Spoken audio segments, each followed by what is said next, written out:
هو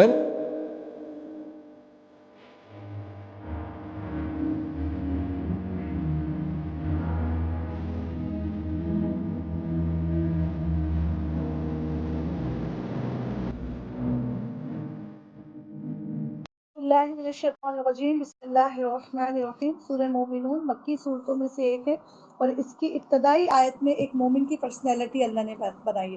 اگر میں یہ چاہتی ہوں کہ میں بھی مومن ہوں، میری اولادیں بھی مومن ہوں، آپ چاہتی ہیں آپ مومن ہوں، تو اس آئینے میں آ کے دیکھ لیجیے کیا ہم ایسے ہیں، اور اگر نہیں ہے تو پھر کب کوشش کرنا ہے؟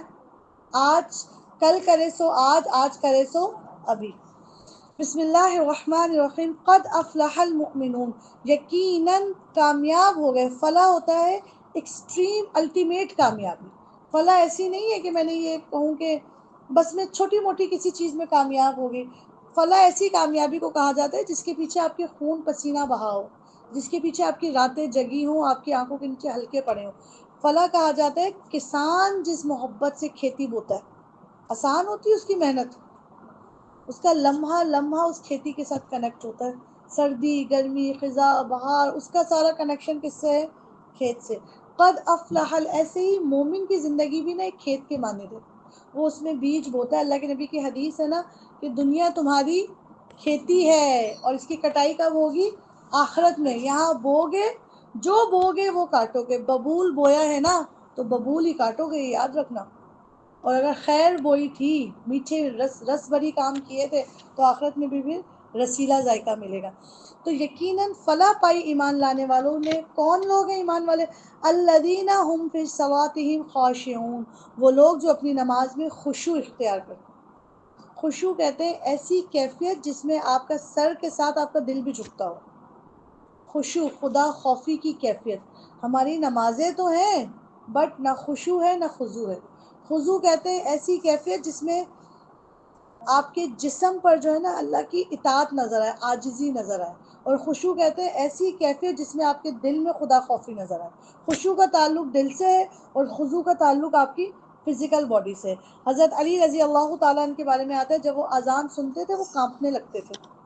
لوگوں نے کہا حضرت علی آپ کتنا کیوں کانپتے ہیں اذان سنتے ہوئے، وضو بھی کرتے ہوئے کانپتے ہیں؟ تو کہنے لگے میں یہ سوچتا ہوں کہ جس بڑے رب نے بلایا اس کے پاس جانے کا حق بھی ادا کر سکوں گا یا نہیں۔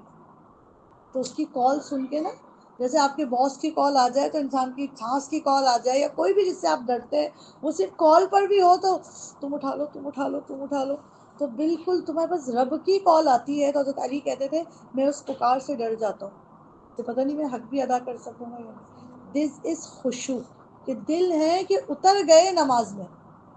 حضرت علی رضی اللہ تعالیٰ عنہ کے بارے میں آتا ہے کہ ایک دفعہ ان کے گھر میں یا ان کے گھر کے قریب آگ لگے، وہ نماز پڑھ رہے تھے، دل اترا ہوا تھا نماز کے اندر، جسم بھی اترا ہوا تھا نماز کے اندر۔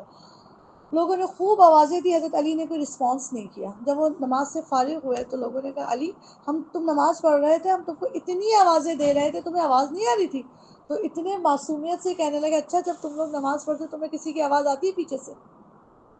کیا سوال کیا کہ مجھے تو ایسا کبھی نہیں ہوا کہ میں رب سے باتیں کروں تو مجھے پیچھے آوازیں سمجھ آئے۔ تم لوگ پڑھتے ہو تو تم کو آواز آتی ہے پیچھے سے لوگوں کی کیا؟ میں اس دن سوچنے لگی ہمیں تو ساری آوازیں ہی اس وقت آتی۔ سب سے پہلے مومن کی شان یہ ہے کہ اس کی نماز بڑی باخشوع ہوتی ہے۔ پھر کیا کرتے؟ لغویات سے دور رہتے۔ لغویات، گناہ نہیں کرنا۔ لغویات کہتے ہیں فیوٹائل ایکٹیویٹیز، جس میں نہ ثواب ہے نہ گناہ، بس وقت ضائع کر رہے ہیں۔ ایویں پاؤں پسارا ہوا ہے، چلو یہ لگا دو، جیب میں 2 ٹکے نہیں اور دراز ایپ کھول کے بیٹھی ہوئی خواتین، ایویں رومنگ اراؤنڈ جسے ہم کہتے ہیں، مٹر گشت، فضول میں لغویات۔ اللہ تعالیٰ کہہ رہے ہیں وہ لوگ بھی ایمان والے ہیں جو لغویات سے دور رہتے ہیں اور زکوٰۃ کے طریقے پر عامل ہیں، اپنا بھی تزکیہ کرتے ہیں اور اپنے مال کا بھی تزکیہ کرتے ہیں، اپنی شرمگاہوں کی حفاظت کرتے ہیں۔ آپ صلی اللہ علیہ وسلم کی حدیث ہے کہ تم میں سے جو مجھے 2 چیزوں کی حفاظت کی ذمہ دے دیتا ہے، پروف دے دیتا ہے، میں اس کو جنت کی ضمانت دیتا ہوں۔ ایک وہ چیز جو تیرے 32 دانتوں کے بیچ میں یعنی تیری زبان، اور ایک وہ چیز جو تیری 2 ٹانگوں کے درمیان میں یعنی تیری شرم کا، جس نے ان کی حفاظت کر لی، اللہ کے نبی فرماتے ہیں آئی گارنٹی کہ وہ جنتوں میں داخل ہوگا۔ اور اس ٹائم یہی بے حدے ہوئے ہیں۔ سوائے اپنی بیویوں کے اور ان عورتوں کے جو ان کے مل کے یمین میں ہو، یعنی کہ شرمگاہ کے معاملے میں مینشن کر دیا کہ بیوی کے ساتھ کوئی پردہ نہیں ہے، یا جسے لانڈی مل کی یمین کہا جاتا ہے، کہ ان پر محفوظ نہ رکھنے پہ وہ قابل ملامت نہیں، البتہ جو اس کے علاوہ کچھ اور چاہیں وہی زیادتی کرنے والے ہیں، اپنی امانتوں اور عہد و پیمان کا پاس رکھتے ہیں اور اپنی نمازوں کی محافظت کرتے ہیں۔ اوپر نماز خشوع سے پڑھتے ہیں اور نیچے نمازوں کی حفاظت کرتے ہیں، نماز ضائع نہیں کر دیتے، فجر میں اتنی محبت سے نماز پڑھی پھر وہ گناہ کیے کہ ظہر تک نماز ہی ضائع کر دی اپنی، نہ نمازوں کی گنتی ضائع کرتے ہیں، نہ نمازوں کا ریوارڈ ضائع کرتے ہیں، ٹھیک ہے۔ یہی وہ لوگ ہیں جو وارث ہیں، جو میراث میں فردوس پائیں گے، اولئک هم الوارثون الذین یرثون الفردوس، وراثت میں کیا ملے گی؟ جنتیں ملیں گی، اور اس میں وہ ہمیشہ رہیں گے۔ ہم نے انسان کو مٹی کے سط سے بنایا، پھر اسے ایک محفوظ جگہ ٹپکی ہوئی بوند میں تبدیل کیا، پھر اس بوند کو لوتھڑے کی شکل دی، پھر لوتھڑے کو بوٹی بنا دیا، پھر بوٹی کی ہڈیاں بنائی۔ یہ پورا سائنس آج بتاتا ہے کہ ایک انسان کی میکنگ کیسی، اس کی ایمبریولوجی کیسی ہے۔ قرآن نے 1450-1500 سال پہلے ہر اسٹیج کھول کھول کے بتا دیا۔ یہ الٹرا ساؤنڈ مشین سے پہلے کی الٹرا سونک رپورٹ ہے۔ سب سے پہلے مٹی کا سط بنایا، پھر اسے ایک محفوظ جگہ ٹپکی ہوئی بوند میں گرایا۔ آپ کو قرآن میں انسان کی فارمیشن دو صورتوں میں ملتی ہے، ایک اللہ کہتے ہیں ہم نے مٹی سے بنایا، ایک کہتے ہیں ہم نے نطفے سے بنایا۔ تو مٹی سے کیسے بنایا اللہ تعالیٰ نے؟ مجھے اور آپ کو مٹی سے کیسے بنایا؟ مجھے اور آپ کو یہ جو ہم کھاتے پیتے ہیں، گوشت، سبزی، پانی، سب کہاں سے نکلتا ہے؟ زمین۔ انسان زندہ ہوتا ہے، کھاتا ہے، پیتا ہے، صحت بنتی، تبھی تو اس کے سپرمز بنتے ہیں، تبھی تو نطفہ ٹپکتا ہے۔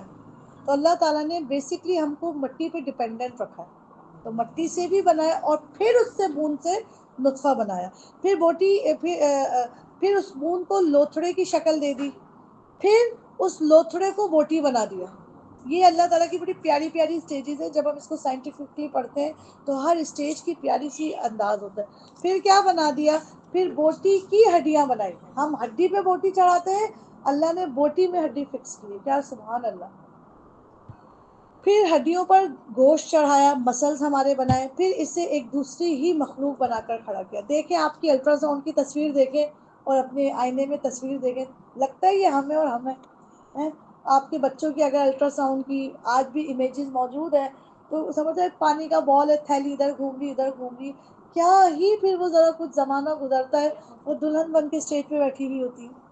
اللہ کہہ رہے ہیں دیکھو تو صحیح ہم نے، اور اسی پانی میں بچہ 9 مہینے رہتا ہے، نہ وہ پانی اس کے ناک میں داخل ہوتا ہے نہ کان میں داخل ہوتا ہے، انسان کا بچہ ہوتا ہے مچھلی کی طرح جی رہا ہوتا ہے، اور ذرا دن اوپر چڑھے ڈاکٹر ہائے یہ پانی اس کا زہر بن گیا، کان میں چلا گیا، ناک میں چلا جائے گا، پوائزن ہو جاتا ہے۔ کس کا حکم چلتا ہے پیٹوں میں؟ وہی پانی زندگی ہوتا ہے، اور وہی پانی وقت پر ہو جائے تو موت کا ذریعہ بن جاتا ہے، اور اس پانی سے لنگز بن رہے ہیں۔ میں بس ان والی آیتوں میں اتروں نا تو پھر بندہ بس پھر گم ہی ہو جاتا ہے کہ کہاں کہاں پھر وہ اپنے رب کو یاد نہ کرے۔ پھر اس کے بعد تم کو ضرور مرنا ہے، پھر قیامت کے روز یقیناً تم اٹھائے جاؤ گے، اور تمہارے اوپر ہم نے 7 راستے بنائے، تخلیق کے کام سے ہم کچھ نابلد نہ تھے، اور آسمان سے ہم نے ٹھیک حساب کے مطابق ایک خاص مقدار میں پانی اتارا اور اس کو زمین میں ٹھہرا دیا۔ دو بہت بڑی نعمتیں زمین کی نعمت ہی نہیں ہے، زمین پہ گزر اسی کی وجہ سے۔ پانی زمین کی نعمت نہیں ہے، یاد رکھیں، پانی آسمان سے نازل کی گئی نعمت ہے۔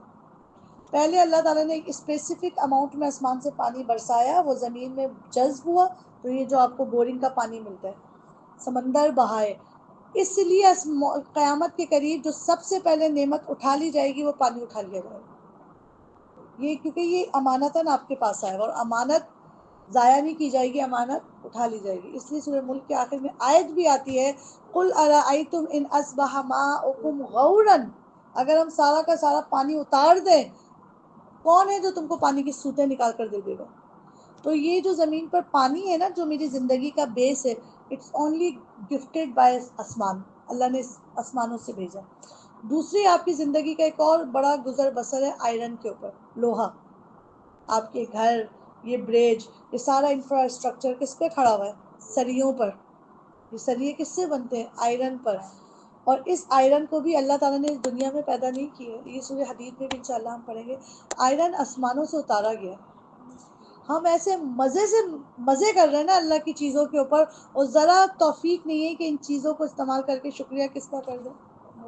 افسوس ہوتا ہے، گھروں کی کنسٹرکشن ہو رہی ہے، اسلام کے لیے ٹائم نہ ہو، لوگ مزدور ہیں، اسلام کے لیے نماز کے لیے ٹائم نہیں ہے۔ اللہ نے تمہیں لوہا کیا سیدھا کرنا سکھا دیا، یہ رب لوہا ہی نہیں بھیجتا تم کن گھروں میں رہتے؟ آج جس گھر کے نیچے آپ چھت کے نیچے بیٹھی ہوئی یہاں سریے ڈلے ہیں، تو اگر ان سریوں پہ ڈپینڈنسی، تو سوچو سریے دیے کس نے، اور سریوں سے مکان بنانے کی صلاحیت کس نے دی ہے؟ اللہ سبحانہ تعالیٰ نے۔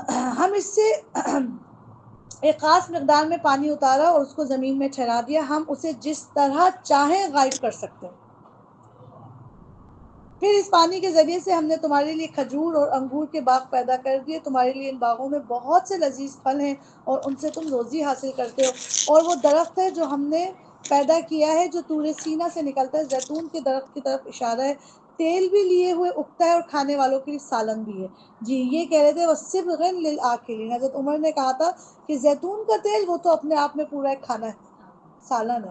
تو زیتون کا تیل جو ہے وہ فلسطین میں یا ان طور سینا پہ وادی مقدس میں تو بہت ہے، اور تیل بھی لے کر آتا ہے اور کھانا بھی لے کر آتا ہے، اور پھر زیتون کا اپنا وہ فروٹ بھی کھایا جاتا ہے۔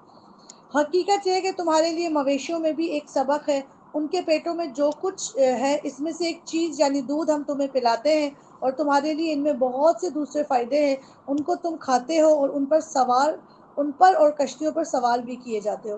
ہم نے نوح کو اس کی قوم کی طرف بھیجا، اس نے کہا اے میری قوم کے لوگوں، اللہ کی بندگی اختیار کرو۔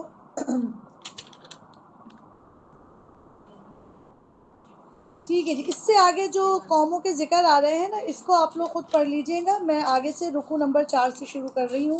بسم اللہ الرحمن الرحیم، سورہ المومنون، پارہ نمبر 18، رکوع نمبر 4۔ اے پیغمبر، کھاؤ پاک چیزیں اور عمل کرو صالح، تم جو بھی کچھ کرتے ہو اس کو ہم خوب جانتے ہیں، اور یہ تمہاری امت ایک ہی امت ہے، اور میں تمہارا رب ہوں، پس تم مجھی سے ڈرو۔ مگر بعد میں لوگوں نے اپنے دین کو آپس میں ٹکڑے ٹکڑے کر لیا، آج حشر ہو گیا دین کا، ہر ایک نے اپنے مسلک کے لیے اپنے دین سے کچھ اٹھایا اور کنارے پہ بیٹھ گیا۔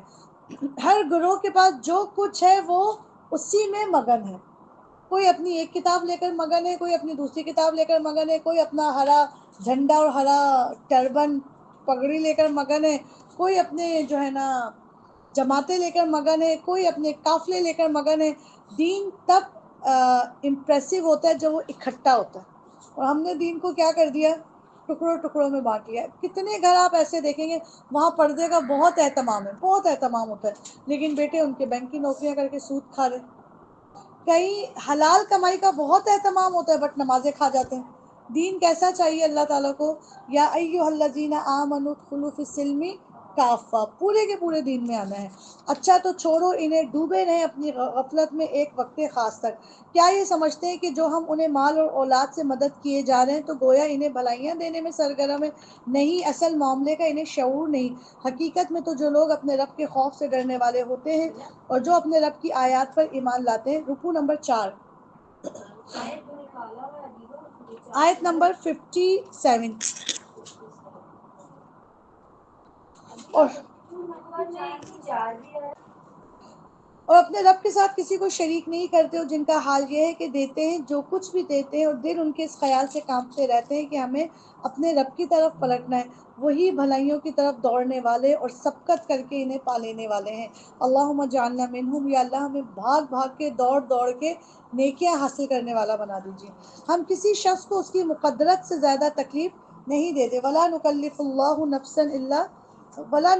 نفسا الا وسعها، جس پر جو پریشر آتا ہے وہ اتنا ہی آتا ہے جتنا وہ اٹھا سکتا ہے، اور ہمارے پاس ایک کتاب ہے جو ہر ایک کا حال ٹھیک ٹھیک بتا دینے والی ہے، اور لوگوں پر ظلم برحل نہیں کیا جائے گا، مگر یہ لوگ اس معاملے سے بے خبر ہیں۔ ان کے اعمال بھی اس طریقے سے جس کا اوپر ذکر کیا گیا مختلف ہیں، اور اپنے یہ کرتوت کیے چلے جائیں گے یہاں تک کہ جب ہم ان کے عیاشیوں کو عذاب میں پکڑ لیں گے تو پھر وہ ڈکرانا شروع کر دیں گے۔ اب بند کرو اپنی فریاد و فغاں، ہماری طرف سے اب کوئی مدد تمہیں نہیں ملنی۔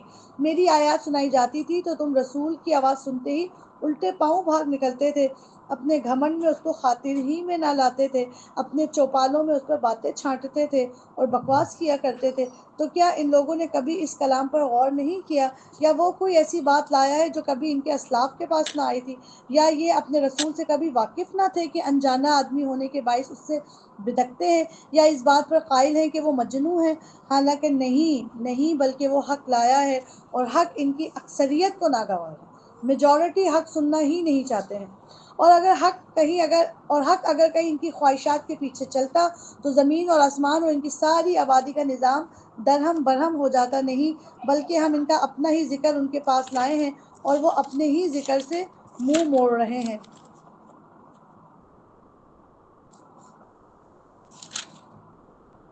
کیا تو ان سے کچھ مانگ رہا ہے؟ تیرے لیے تو تیرے رب کا دیا ہی بہتر ہے، اور وہ بہترین رازق ہے۔ تو ان کو سیدھے راستے کی طرف بلا رہا ہے، مگر جو لوگ آخرت کو نہیں مانتے وہ راہ راست سے ہٹ کر چلنا چاہتے ہیں۔ اگر ہم ان پر رحم کریں تو وہ تکلیف جس میں آج کل یہ مبتلا ہے دور کر دیں تو یہ اپنی سرکشی میں بالکل ہی بہک جائیں گے۔ یعنی اے نبی، جو قحط آیا ہوا ہے نا مکے میں، اگر آج ہم اس قحط کو ہٹا دیں تو یہ اور بدک جائیں گے۔ ان کا حال تو یہ ہے کہ ہم انہیں تکلیف میں مبتلا کیا، پھر بھی یہ اپنے رب کے آگے نہ جھکے اور نہ عاجزی اختیار کرتے۔ بدترین لوگ ہیں جنہیں تکلیف میں بھی رب یاد نہ آئے۔ چلو اللہ کو تو یہ بھی بہت پیارا ہے کہ مجھے مفاد سے یاد کرو، مگر یاد تو کرو نا۔ لیکن کچھ لوگ ایسے ہیں کہ غربت ان کے سروں پر دھمال کھینچ رہی ہے، اور یقین کریں ان ماسیوں کے پاس، ان میٹس کے پاس نماز پڑھنے کا اب بھی ٹائم نہیں۔ کیا سوچتے ہیں وہ لوگ؟ ورنہ اللہ کہہ رہے ہیں چلو اچھے سے اچھا نافرمان ہوتا ہے نا، برے سے برا، مشکل آتی ہے تو آ ہی جاتا ہے اللہ کے سامنے۔ لیکن کچھ ایسے بدترین لوگ ہیں جن پر مشکل آئی تو وہ اللہ سے اور ہی دور ہو گئے۔ البتہ جب نوبت یہاں تک پہنچی کہ ہم ان پر سخت عذاب کا دروازہ کھول دیں تو یک تم دیکھو گے کہ اس حالت میں یہ ہر خیر سے مایوس ہیں۔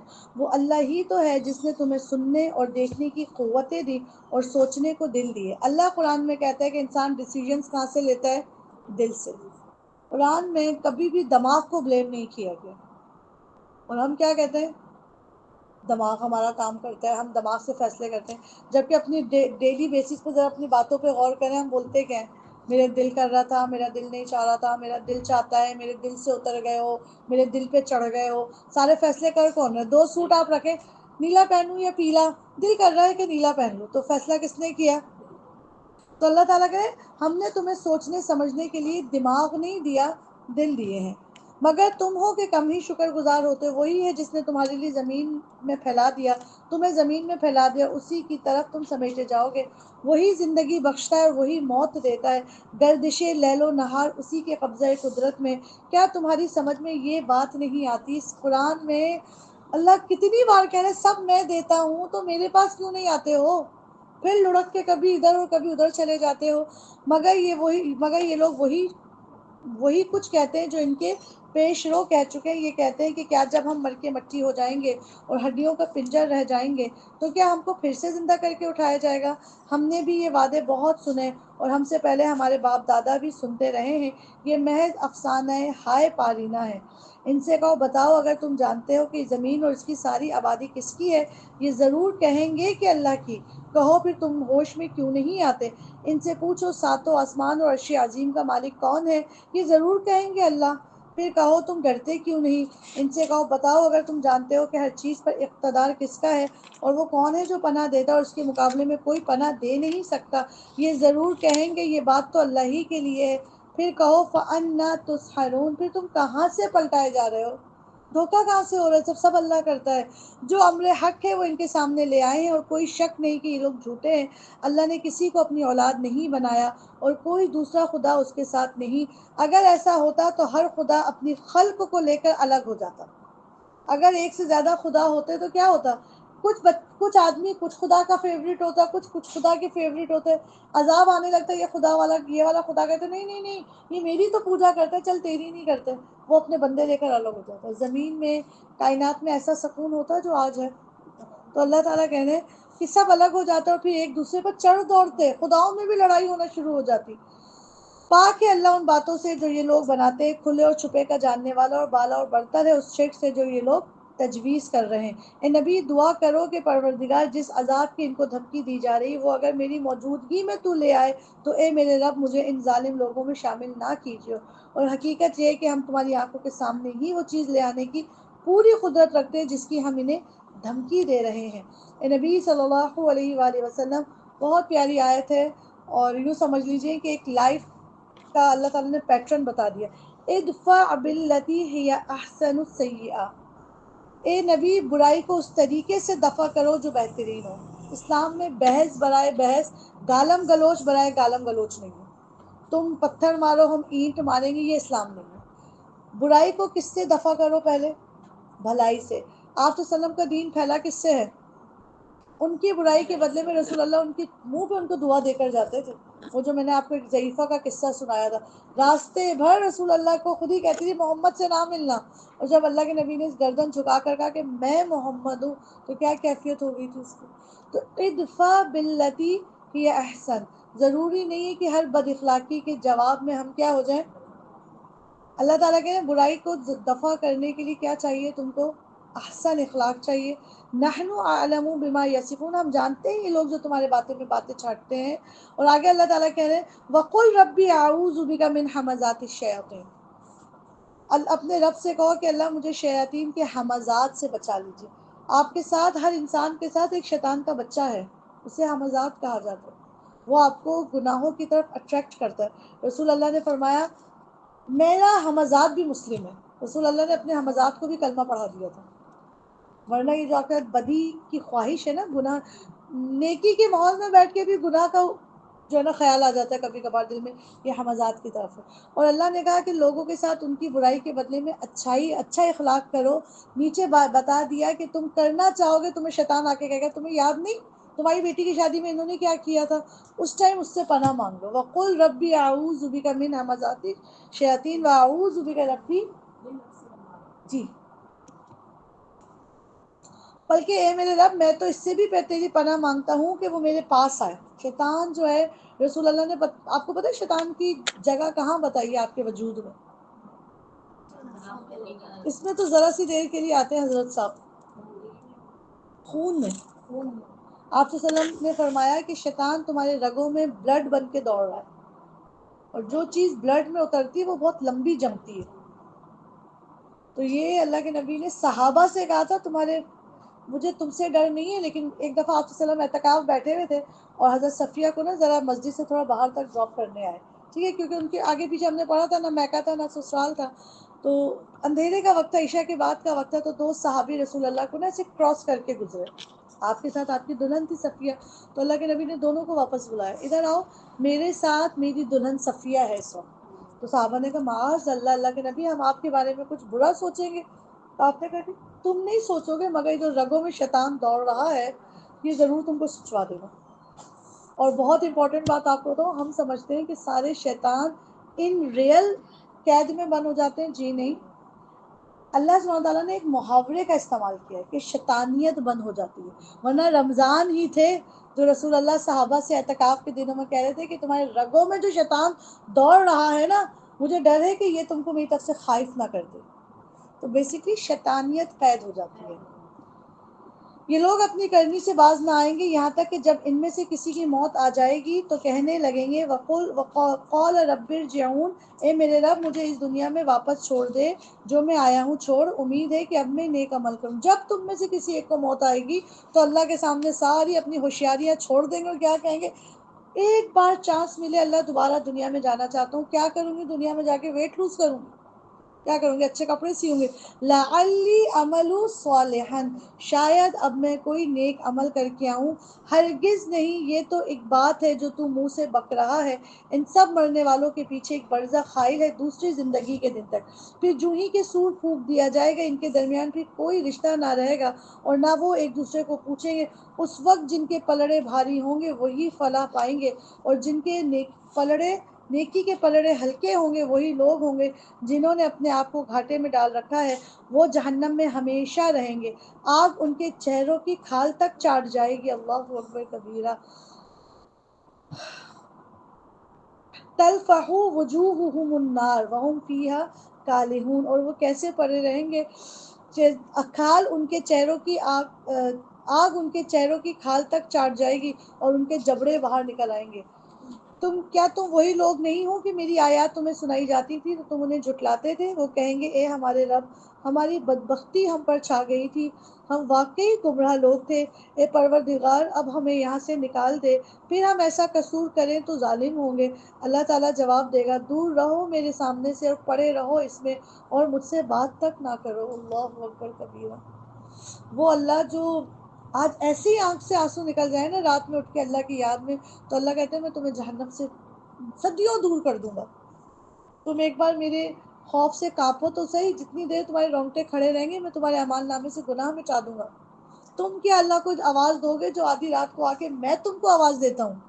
ایک شخص رات میں اٹھتا تھا تہجد میں اور کہتا تھا مجھے چاہیے مجھے چاہیے مجھے چاہیے، تو کسی نے کہا یہ کیا دعا مانگتے ہو، یہ کیا کہتے ہو مجھے چاہیے؟ کہتے تم نے نہیں سنا اللہ کہتا ہے رات میں آواز لگاتا ہوں کون ہے جس کو مغفرت چاہیے تو میں دوں، تو میں کہتا ہوں مجھے چاہیے، میں کیوں دعا مانگوں اس وقت، وہ تو مجھے خود آوازیں لگا رہا ہے، میں تو اس کو جواب دے رہا ہوں ہاں مجھے چاہیے۔ اللہ تعالیٰ ہر رات آواز لگاتے ہیں کون ہے جو مغفرت مانگے تو میں اس کو دوں، میں حاضر ہوں، کون ہے جو رزق مانگے تو میں اس کو غنی کر دوں۔ ہر امیر غنی نہیں ہوتا، یاد رکھیے گا، غنی وہ ہوتا ہے جس کا مال نکل جائے اور اس کو افسوس تک نہ ہو، وہ کہے گا جانے والی چیز تھی۔ غنی بالکل بے نیاز ہوتے ہیں لوگ۔ تو اللہ تعالیٰ سے وہ کہتا تھا میں ہوں نا مجھے چاہیے، میں ہوں نا مجھے چاہیے، میں ہوں نا مجھے چاہیے۔ تو اتنا پیارا پیارا انداز ہے اس کا۔ تو اللہ تعالیٰ آج تو میری پیاری بہنوں ایک توبہ سے معاف کر دیتا ہے، ایک رات کو آنسو نکلے آنکھ سے، ایک بار تہجد پہ جا کے کہا اللہ بس پتہ نہیں کیسے ہو گیا تھا، اللہ کہتے ہیں جا بندے تجھے بھی بھلا دوں گا اور لوگوں کے دماغ سے تیرا گناہ بھی بھلا دوں گا۔ اللہ اتنی قدرت رکھتا ہے، آپ کا جو امیج ہے نا، میرا کوئی گناہوں کا امیج ہوگا اللہ وہ امیج بھی مٹا سکتا ہے۔ میں جنید جمشید کا ایک بیان سن رہی تھی، انہوں نے اپنی زندگی میں نا جس دن ان کی ڈیتھ ہوئی، ایئر کریش ہوا، اس دن وسیم بدامی لائیو ٹیلی کاسٹ کر رہے تو بڑا اچھا دوست تھا ان کا وہ، تو نا جب پہلی ہیڈ لائن چلی نا، کیونکہ پہلے تو امید تھی کہ شاید بچ جائیں گے لیکن پتہ لگا نہیں جی ان کی وفات ہو گئی ہے، تو وہ نیوز اینکر رونے لگا کیونکہ اس نے بلیٹن چلایا، اس نے کہا معروف مذہبی اسکالر اور نعت خواں جنید جمشید ایئر کریش میں وفات پا چکے۔ تو وہ رونے لگا، کہنے لگا مجھے آج بھی یاد ہے ایک جگہ میں اور جنید بھائی بیٹھے ہوئے تھے، تو جنید صاحب نے وسیم سے کہا ہوگا کہ بس وسیم میں دعا کرتا ہوں اللہ مجھے ایسی زندگی دے کہ لوگ میرا پرانا ورژن بھول جائے، پاپ سنگر گلوکار، بس وسیم دعا کرو ایسی موت آئے نا کہ لوگ میرا پرانا تعارف بھول جائے۔ اور جب وہ نیوز ہیڈ لائن چل رہی تھی نا تو اس نے کہا کہ آج جنید بھائی آپ زندہ ہوتے تو آپ دیکھتے آپ کی دعا قبول ہوئی، آپ کا نام ہے جنید جمشید مذہبی اسکالر اور نعت خواں۔ تو اللہ تعالیٰ نا صرف گناہ نہیں بخشتا، لوگوں کے دماغ سے آپ کا تصور بھی نکال دیتے کہ اچھا تم تھی۔ آج سارا چودھری ایک بڑی زبردست ٹی وی ایکٹریس تھی، آج اس کے ڈراموں کے نام ماشاءاللہ کسی کو یاد نہیں ہوں گے، بھلا دیا اللہ نے۔ ہاں لیکن آج جو گناہوں میں ڈوب کے مرے آج بھی ان کی برسی آتی ان کے گانے چل رہے ہوتے ہیں۔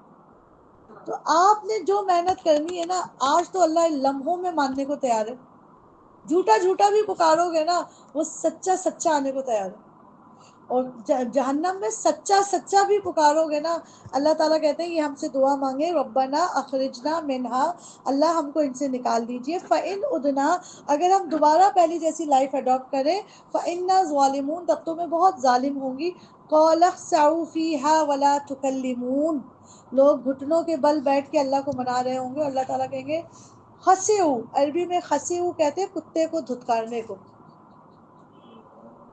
بہت ہی حقارت سے کسی کو پیچھے کرنے کے لیے کہا جاتا ہے خسیو۔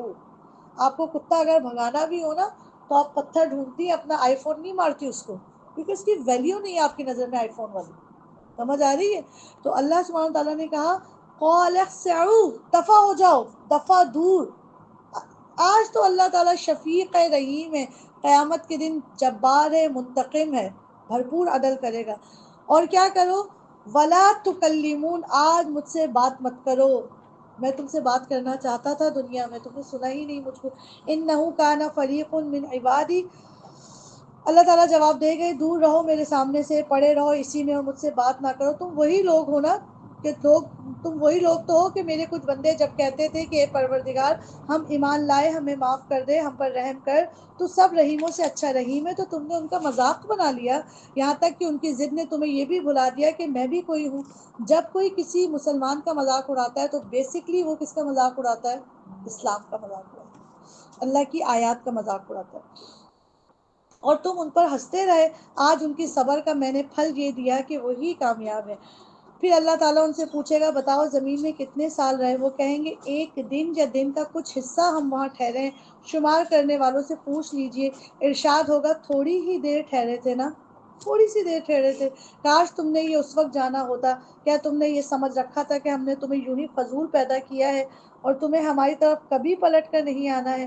پس بالا و برتر ہے اللہ، بادشاہ حقیقی، کوئی خدا اس کے سوا نہیں، مالک ہے عرش عظیم کا۔ اور جو کوئی اللہ کے ساتھ کسی اور کو معبود پکارے جس کے لیے اس کے پاس کوئی دلیل نہیں، تو اس کا حساب اس کے رب کے پاس ہے، ایسے کافر کبھی فلاح نہیں پا سکتے۔ اے نبی کہو میرے رب درگزر فرما اور رحم کر، اور تو سب رحیموں سے زیادہ رحم فرمانے والا ہے۔ بڑی دل دہلا دینے والی آیات ہے کہ جو صلح کرنی ہے میری پیاری بہنوں، آج وہ آپ نے سنا ہوگا ایک نام لکھ دو، مستانے سے تھے وہ حضرت۔ ایک دفعہ بہلول دانا جو ہے وہ کسی بازار سے گزرتے ہیں اور ایک کنارے پہ بیٹھ کے اللہ کو آوازیں دے رہے ہوتے ہیں، فریاد کر رہے ہوتے ہیں۔ وہ بہلول دانا کا تو دنیا سے کوئی محبت ہی اتنی نہیں تھی، ایک مست سے آدمی تھے، لیکن دانائی بڑی دی تھی اللہ نے ان کو۔ تو کہنے لگے لوگ کہ بہلول تو اور بازار میں کیا کام ہے تیرا؟ تو کہنے لگے نہیں، اپنے کسی کام کے لیے نہیں آیا ہوں، بندوں کی اس کے رب سے صلح کروانے کے لیے آیا ہوں۔ تو کہنے ہو گئی بندے اور اس کے رب کی صلح؟ کہتے نہیں، بندے ہی نہیں مان رہے، رب بالکل تیار ہے ماننے کو، ٹائم ہی نہیں ہے، یہ لے لوں وہ لے لوں یہ کر لوں۔ پھر کچھ عرصے بعد ان کو ایک قبرستان میں دیکھا گیا، تو کہنے لگے بہلول خبر میں کیا کر رہے ہو قبرستان میں بیٹھ کے؟ تو کہنے لگے بندوں اور رب کی صلح کروا رہا ہوں۔ تو ہوئی صلح؟ کہتے نہیں، اب بندے تو مان رہے مگر رب نہیں مان رہے۔